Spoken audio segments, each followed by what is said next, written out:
मित्रांनो,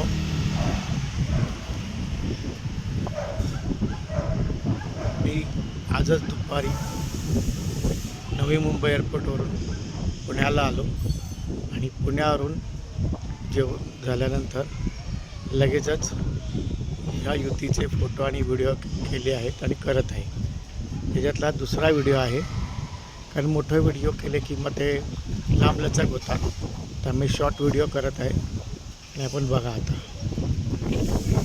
खूप सुंदर आणि हा खडकवासलाचा परिसर. समोर जे दिसतंय खडकवासला आणि उजवीकडे आहे ते NDA आहे आणि हे आहे आपला आकाश. छान दृश्य. चला व्हिडिओ इथे थांबवतो. पुन्हा दुसरा व्हिडिओ करायचा आहे मला.